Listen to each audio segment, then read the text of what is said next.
Hey guys, hit the drop down menu in any video for a direct link to our eBay store. Search our store using any model, brand, or keyword. Using a mobile phone, make sure to hit your options menu and put it in desktop mode.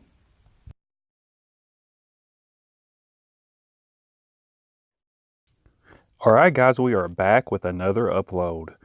I'm going to click on one of our YouTube videos, scroll down, and open up the direct link to our eBay store. Alright, once inside the store, I'm on my mobile phone, so I'm going to need to click on desktop mode.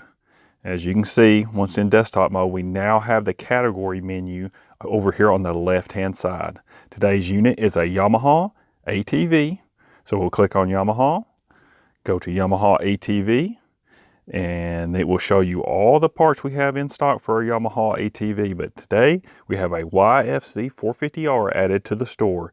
Click on the YFZ450R link, and from there you're more than welcome to use the top search bar again, and you can type in exactly the part you are looking for.